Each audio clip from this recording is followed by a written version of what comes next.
What's up, War Report family? It's your boy C Dub here. You are watching the pre-game show powered by the War Report. Of course, Auburn getting ready to face off against the New Mexico Lobos. Kickoff is starting in about approximately 30 minutes. Get in here, guys. We have a few notes to go over before we open it up to the comment section. I'm joined here by none other than the College Loop's very own Dylan Lark. How you doing, bro? Doing all right. I've decided that this week I would not mention what week it is at all, in fear of getting memed on again. But it's been a very slow day trying to get to this moment. This 6:30 kicks are great, but Yeah. this week is kind of grueled on. It's been an interesting week, man. Obviously, this week started with a lot of QB controversy as to who will start. That question got answered yesterday when it was announced that Hank Brown will earn his first collegiate start tonight against New Mexico. Your thoughts about that? Did you think it was going to happen? Tell me what you thought about it. I was always on the he's going to play side of things. I never thought it was going to be flipped like it was. I didn't imagine he was going to actually get the start. I was hoping for it, but I never exactly thought it was going to happen. But I think it works out in Auburn's favor. You get a week to prepare with a quarterback that you're hoping. I mean, we've been hearing all week that Peyton Thorne was the best quarterback in practice, but we've heard this week that Hank Brown was that guy. So hopefully that actually works out in Auburn's favor a little bit more. But I think with Hank Brown, you get a more more poised in the pocket quarterback. Hank Brown is a true pocket passer. Not going to expect any kind of design quarterback runs. Probably going to limit the RPOs a lot. And I mean, I kind of expect this to be a heavy emphasis on the run game. Yeah, and for me, I was surprised that Hugh Freeze went the direction he did with Hank. But as we begin to hear more, as Hugh continued to talk with and speak with the media, it became apparent that we were going to see Hank in some form this upcoming weekend. But I wasn't sure how. I'm actually pleasantly surprised that Hugh Freeze decided to pivot and go in the direction of Hank. Obviously, this is a tough decision for Hugh Freeze to make because, again, you have to make sure you know that you're making the right decision, the timing of it. One of the things that Ike has made note of, Dylan, is if you're going to do it, this would be the weekend to do it against New Mexico because the schedule gets real after this weekend. Arkansas is coming to town, followed by Oklahoma.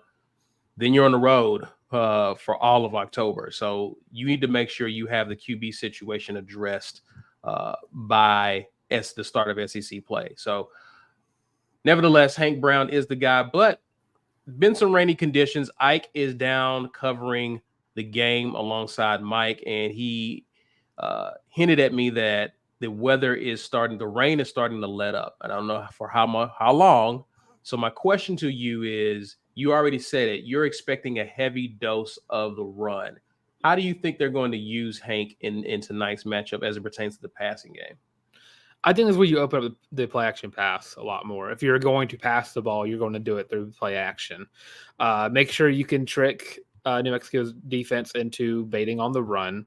They've been baited by two teams now in their back-to-back games. They had a bye week for this past week, but Montana State was able to put up 320 on them, and I believe Arizona put up upwards. They put over 200. I can't remember exactly what it is, but I know they also passed for a lot.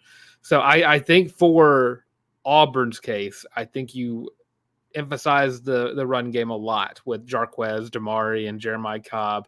And then whenever they start loading the box, you pull the ball back and you look across the middle of the field and go for the slants. The intermediate passing game should be something that you expect from the younger guys to kind of pick up a little bit more short passing. I don't think you're going to see a lot of deep balls thrown and in this game, especially with Cam Coleman not being in the rotation tonight. So I don't expect a lot of deep balls. So intermediate passing with play action passes. Gotcha. I expect a heavy run game just because of who our opponent. I mean, the time. This is perfect time for Auburn to have his first 100-yard rusher this season, right? You're playing a team that is porous against the run, not really good against the run. You're breaking in a new quarterback, so you don't want to put the pressure on him to have to make plays with his arms, even though this kid's a gunslinger. And I actually expect him to take some shots downfield. I really do, especially if the running game is clicking, right? By New Mexico bringing guys up to stop the run, and that may even be their game plan. Obviously, with Auburn struggling to throw the ball up to this very point, Dylan, teams are going to dare Auburn to throw. Now, does that change with Hank Brown? I think some teams need to see Auburn effectively throw the ball downfield. So I'm curious to see how many of those throws. Over and under in terms of throws for Hank Brown tonight, I got it at, considering the weather, I got us at, is 19 a good number? I was going to say 15. I think 15. I think you see a very moderate usage of his arm, especially because with SEC play coming up next week. I mean, Arkansas hasn't looked the greatest today. Neither is Oklahoma. But I think if you know what you have at Hank Brown, you don't want to show him off too much. You don't want to give too much film away to the SEC conference opponents that you have coming up. Of course, at this point next week, Oklahoma will have that film. Begin ready to get the film for the Arkansas game, and then so on and so forth. But going into a very pivotal SEC season opener against Arkansas, you don't want to show off what you got too much. Arkansas knows what Peyton Thorne is. They know exactly what kind of quarterback he is and what to expect from him. No one knows anything about Hank Brown. All they have is a fourth quarter, 2 minutes of game time Birmingham or Music City Bowl film of him. So I think 15 is about where I'm sitting at, and I see some maybe a couple shots downfield, but I think you're not going to get a lot of Hank Brown's arm. Cam Coleman will not play tonight. That is something that people need to be aware of. Obviously, he got banged up at the end of the Cal game last week and wants to play, but they're going to hold him out for conference play that's coming up. Starting in his place will be Cam Brown. So we will see number 4 starting as a boundary receiver, as an outside receiver tonight. Also, Too Tall won't be playing tonight. Dylan Wade will move over to the right tackle spot. So the starting 5 is as follows. Lewis will be starting at left tackle. Wade is starting at right tackle. Wright is at right guard, Lou at center, and Tate Johnson will be starting at left guard. So Tate Johnson will be the left guard. Wade will be starting at right tackle. A lot of changes along the front line. Well, not a lot, but changes in this offense with a new QB and some shuffling of the offensive line. What do you expect to see from the offensive line today? I mean, do you expect them to be smooth sailing against New Mexico? Are there concerns for you, Dylan, with the offensive line up front? I guess the pro to this change of the offensive line in lieu of I believe Xavion's or Too Tall's injury, Tate Johnson he might be one of the longest tenured offensive linemen on this team. He might even be one of the players on this team as well, up there with Luke Deal. So I think in that case, you kind of get off the hook with getting those dumb mistakes that you get from the younger players outside of, Connor Lew, who's an outlier of offensive linemen, just stepping in and being the best guy right away. And I will say the biggest issue I have, Dylan Wade played a lot of tackle last year. He was the starting right tackle, if I'm not mistaken. And he had a tendency, and has left tackle. He had a tendency last year to kill some drives in the sense of big plays were taken back because of holding calls, because of false starts, because of so on and so forth. And that was an issue last year just in general for Auburn's offensive line. But Dylan Wade seemed to be a penalty merchant when it came down to it. So that's my biggest worry. But the veteran leadership around the offensive line, and against New Mexico State, I'm not going to say that Auburn will struggle that much to create holes in the defense and offer pass protect for Hank Brown. Yeah, again, I expect Auburn to run the ball very well. And again, I think this is a great game to get Hank Brown comfortable with the speed of the game, given that the weather elements is going to be slippery out there because of the rain we've got throughout the day. I expect a more conservative game plan, but a game plan that I think Hank Brown can easily go out and execute. What I'm what I'm eager to see is what the coaching staff has been talking about with Hank Brown throughout the week. He appears to understand what the coaches want, and he's able to go out and execute. That's all I'm asking for him to do. I don't want him to be greedy. I don't want him to take shots or try to make plays where there aren't any. I want him to just take what the defense give him. And again, based on his reads, if you got a guy running man-to-man downfield, take your shot because he has the best deep ball, according to the guys on the team. So I expect Hank Brown to just make good decisions with the ball. Another thing that I expect to see before we get over to the defensive side of the ball, one of the things that I expect to see, Dylan, is I expect to see Auburn to actually take care of the football this week. Auburn is coming into this game, week 3, 7 turnovers, -7 in the turnover margin. I expect that to come to a stop. Obviously, with the type of game like this, Dylan, that can be tough, especially with holding on to the ball, fumbling the ball, and whatnot. But this has to be the game where Auburn begins to buck or stop that trend of losing the turnover battle. You don't want to give New Mexico a chance to hang around in a game like this. It's already a game that could potentially be low scoring because of all the things we just named. You don't want to make it uncomfortable because you're giving the ball back to New Mexico. But your thoughts? Yeah, I mean, this game, that quarterback on the other side also gives a lot of issues, but we're not going to talk about the defense quite yet. But yeah, Auburn, last week, 4 interceptions, technically 6 if you don't get 2 of them called back. This is a must. I don't want to say I was just say must win, but this is a must not turn over the ball scenario for Auburn because of what we've seen so far. The inability to keep a hold of the ball has been an issue. I mean, I will give some credit, or I won't go too far in depth on the Alabama A&M one because that was guys that aren't going to get much playing time down the stretch. Bryce Kane will eventually get a lot of PT at Auburn, but not right now. But last week was abysmal. You can't ever have that again. I would say my friendly advice to all athletes on the Auburn football team, don't turn over the ball for the rest of the season because you've already given away too much. At least through the rest of the September, don't turn the ball over, right? Yeah, and again, I expect them to take care of the football. I want to see how Hank does with does he do a good job of not putting the ball in danger? I want to see how many turnover. I don't want to see any, but I want to see if there's not many turnover worthy plays from Hank Brown. I want to see what the advanced analytics have to say after watching him in terms of the decisions that he's making. Again, he's a gunslinger, but I want to make sure he's making the correct decisions in terms of where to go with the football, right? He has a very quick release. We saw it in the Maryland game. He hit checkdowns. He hit wide open guys, right? So I'm expecting to see a continuation of that in the game. Obviously, he's a redshirt freshman, so he will make some mistakes.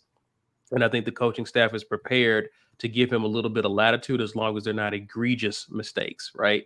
So we'll see how that fares out. Some other news defensively, something that I kind of shocked you about. Ike shocked me about as well. There's a shakeup in the secondary. So the starting safeties will be Keontae Scott and Champ Anthony. So Keontae is being moved from boundary corner to safety here. Your thoughts on that decision? And we'll talk about the corners in a minute. Yeah, I would say Champ Anthony is a bit of a weirder one out of the two. I think he was playing pretty well at the star. I don't know if they count star as a safety or not. But yeah, Keontae last week, I don't want to say played abysmally, but there were some times in that game where he did not look like he knew how to play outside corner. He was a masterclass last year in being the star position or being a nickel.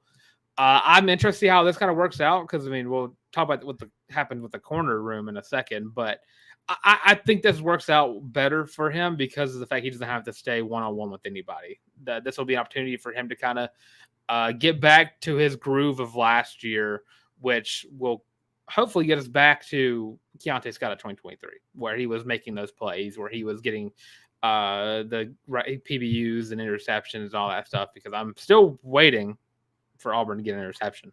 It's week 3 and Auburn's not got one after last year. I believe Auburn went 3 or 4 weeks into the season getting one. Yes. It was very far into it. Yes. Listen, I'm hoping this is the type of Jalen Simpson-esque type of move in which we begin to see a lot more productivity out of Keontae Scott. I was nervous about Keontae even moving the corner to begin with. Obviously, he was much more effective at that nickel star position. But again, he plays well in the middle of the field, right? And so moving him to safety, not a bad. I'm not mad at that decision, right? Uh, I would prefer him there. If you're not going to play him at the nickel, I would prefer you move him to safety. He needs to be on the field, and hopefully, like we saw with Jalen Simpson a few years ago, uh, that'll have the same effect for him, and we'll begin to see him play a lot more comfortably in the backfield. Starting corners are Caleb Wooden, Jaron Thompson, and Sylvester Smith. I think that's very interesting there. So that's a bit of a shakeup of sorts. But this is a good weekend to make this change and see what happens. So your thoughts, Dylan? Yeah, I do find it weird that the corners are now safeties and the safeties are now corners. That Right. it's a very odd shakeup. But I think with Jaron Thompson, I think the way that he plays, I mean, he made a lot of great plays in coverage last week for Auburn. I think he works there because the way I've seen him play thus far. Caleb Wooden and Sylvester Smith, I'm a little more interested to watch. Caleb Wooden has shown to be a lot slower on the field than you would expect because of, I think last year he had a couple. I think he had a fumble recovery that he didn't quite get to the end zone because he got caught up. So I'm kind of interested, and I guess another question I would have is where's Kyan Lee in That's this? what James Barnett just asked. That's a good question. I don't know. I don't know where Kyan Lee factors into this. So yeah, that's what was reported to me. So It's by gonna be a, by it's by gonna be a Ike. weird one. So yeah, yeah. Caleb, that's going to be interesting for corner. Obviously, safety was I think was a better position for him. So we'll see. We'll see how that shakes out, if there's any truth to that. That's what I'm hearing. That's what we're hearing so far. Um, Thoughts about this game, Dylan? Of course, we gave our thoughts on the midweek report, but your predictions, I know you may have talked about it on the college loop, but kind of give your thoughts about what you expect to see tonight. Your score. Give me your thoughts. Yeah, I'm going with the Auburn win. I don't know where I stand on the score right now. I'm probably going to get to it as soon as I get done talking myself into one of them. But Auburn has an opportunity here to get right after what happened last week. This is a perfect opportunity for Auburn to establish a run game, which they should have been doing since week one. And this is also an opportunity to see exactly where this offense can look now with the new quarterback under center. I think you see a more vanilla system on the offense, more easy going with the play calling, giving Hayden Brown plenty of opportunities to perform well. I would hope that you're not kind of throwing him to the Sharks right away and making him throw 4 verts every play like we were doing the past few days or past few weeks. I think Auburn gets a big win here because I think that with their heavy emphasis on the run game, and I hoping with the improved defensive presence that Auburn has on the defensive line as opposed to Arizona, Auburn's able to shut down Dampier and his ability to run out of the pocket. So I think Auburn wins the game. I'm going to go Auburn 38-10. Is Okay. kind of where I'm sitting at, somewhere around there. Yeah, I'm gonna go. I'm gonna go a little conservative. I'm going to go a little conservative just because I expect Auburn to actually hang on to the ball a little bit longer in this game than they have in prior weeks. So I don't see, there may be some quick scores. Maybe some, if Hank lights it up, throw out everything I just said there, right? Because Auburn's probably gonna be comfortable, open up the playbook for him. But I expect a lot of running, downhill running. I expect Jarquez, Damari Austin, and Jeremiah Cobb to get a lot of opportunities to run the ball, get out in space. So I actually expect a 34 to 7 Auburn. 34 to 7 Auburn. I think they give up a score throughout this game at some point, but I expect them to really control time of possession in this game because running will be an emphasis of the game plan. And I expect Hank Brown to take the top off the defense here and there, but also make some very decisive passes and try to keep New Mexico honest. So let's get to some of you guys' comments here. You're watching with us while we're in the last 10 minutes. Taylor Morgan just became a member. Welcome. The guy who draws what he likes says, Baby Goat balls out today. I think he's going to have a good game. I'm expecting about anywhere from 2 to 250 yards passing in this game. But I expect him to have a good showing today. Your thoughts on Baby Goat and what his stat line looks like? I would be happy with even 180, 2 touchdowns, no interceptions. I just want to see improvement. I want to see coherency. I just want to watch an offense that looks like they can compete in the SEC.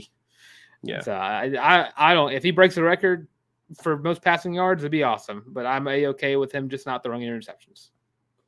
Agreed. I actually think we win a turnover battle in this game, Dylan. I'm going. Well, Auburn wins the turnover battle in this game. Again, this is a good opponent to begin to reverse course and actually start winning some of these turnover battles, right? So I expect Auburn to actually get their first turnover of the season in this game and win the turnover battle. We may put the ball on the ground once, we may lose the ball, but I think I have us getting 2 turnovers against New Mexico in this game. So 2-1. Yeah, 2-1 is I expect us to win. We get 2, they get 1. We'll see.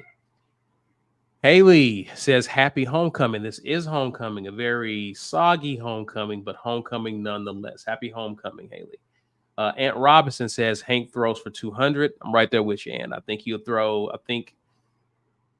we saw him in 2 drives against, obviously you can argue it was against some of the backups at Maryland, but he got to 130 yards in 2 drives. So I expect him over the course of a game to actually throw for 200. I think he gets there. Uncle Derek thinks we light them up through the air, and Keandre Lambert-Smith gets 3 touchdowns in this game. I don't know about that. I want to see it. I would love to see it. It'd be one of those things I would love to see happen. I just don't logically think it will happen because I also want to see.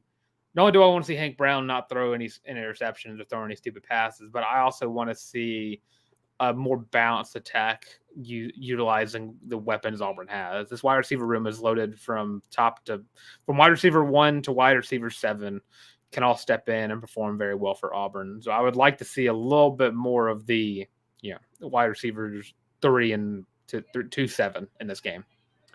I'm want to see some Malcolm Simmons in this game. I think it's Malcolm Simmons time. And I'm actually wanting to see Camden Brown actually get some burn in this game, some opportunities to do some things. He actually caught 2 passes from Hank Brown in the bowl game. So Hank knows where to find Camden, obviously. And what I'm curious about is who he has a bit of a rapport with, because it's not like Hank's been playing with the 1. So is it possible we see some of the backup guys get a lot of opportunities just because of whatever rapport Hank has developed with those guys? So I'm curious to see who he begins to target a lot, especially with Cam Coleman out. So those guys that he would be playing with would be Malcolm Simmons, Perry Thompson, Camden Brown, who's going to be right there on his left side. So, a lot of those guys are guys that have already had a breakout game before. Camden Brown is the only one that has not had one yet. Right. All righty then. Timothy Bennett just became a member. Harold Greer just gifted 5 Warport memberships. Thank you, Harold. We appreciate you out here doing the Lord's work.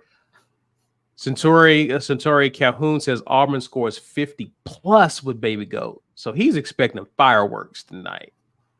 I'm here for it. I'm here for it. Here you go, Centauri. You can have these. These have been retired for the better part of the year. Depending on what the weather does. The weather is playing a factor. This is why I'm not getting too aggressive with Auburn's score, because we've seen how rain can make these games a lot more slow and conservative, right? You're just trying to play, especially if you got a good lead on them, you're just playing conservatively and not trying to turn the ball over.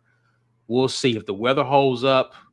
and Hank Brown is feeling it, we could get Auburn. We can put some points on the board. We'll see. But I'm curious to see how the weather factors into this. Last part of this, Dylan, that we can talk about is Oda put in here, and we just landed a huge linebacker commit. I was definitely going to mention this. Elijah Melendez flips from Miami. It was rumored that he was going to flip from Miami over the past few weeks. He was going to flip on his visit to Auburn this weekend. He's obviously in town and flipped prior to the game. He's a composite 4-star, and he makes this Auburn's 24th commitment, moving them according to 247. Auburn has the top 4 recruiting class now. Just jumped ahead of Georgia. Thoughts on that, man? Yeah, I think it really shows the level of recruitment and that Auburn is doing right now because of the fact of what we saw last week. And, you don't know if Auburn's going to be in the running for, Deuce Knight much longer after what's happened. But Deuce Knight's going to be back for the Oklahoma game. So hopefully you're still in good with him.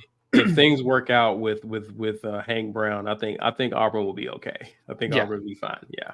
But yeah, Elijah Melendez is a stud. He is going to be another great Auburn linebacker. Miami really wanted him, but Auburn recruited harder. And I mean, you love to see. I love to see whenever Auburn's able to get a commit and keep a commit throughout his entire recruitment process. But watching Auburn continuously take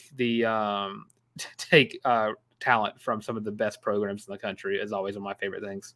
Yeah, indeed. I'm excited about it. And again, it's you're seeing the fruits of a lot of the hard work this coaching staff has put over the summer, especially during Big Cat, and getting some of the big name guys in. They're taking advantage of the month of September, and they're trying to get a lot of work done because over the next month, there are no visits to Auburn because you're playing on the road. So you're trying to get a lot of these guys in now. If they're already leaning towards Auburn, you're trying to get them to lock down a commitment. They tried to do that with Deuce. You were able to do that with Elijah Melendez and the offensive tackle.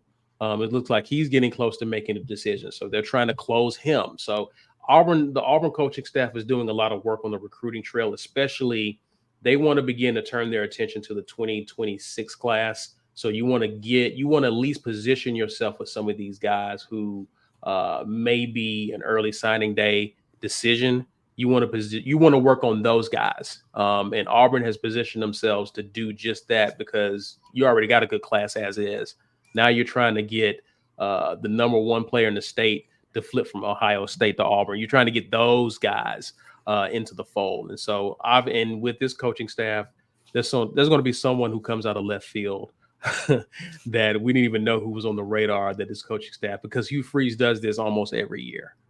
So it's interesting to see. We will definitely be back, guys, at the half. I don't know if you had any more thoughts about this game, anything you want to see, Dylan, that we haven't discussed. I just want to see some good, clean football and Auburn come out on top and cover the spread. I want to see Auburn cover a spread again. It's been too long. It's been 2 weeks. It's been too long. Yeah. And seeing a clean game, Dylan, against a team that you should beat, those are the things that gives you confidence, right? That's what happened with Alabama A&M, is that you saw, for the most part, you saw a few things that Auburn could clean up, but for the most part, you didn't see anything that just gave you pause, right? You want to see that in this game. How are they executing? How is Hank executing? Is he being decisive? Is he going to the right places with the ball? How are we taking care of the ball? Like, these are things that you want to see in a game like this. So anyway, we're getting ready to end this live. The Baby Go era starts very shortly. We will be back at the half to give our thoughts on the first half. Guys, I expect us to, but enjoy the first half. You are watching the pregame show. We'll see you at the half. Where are you going?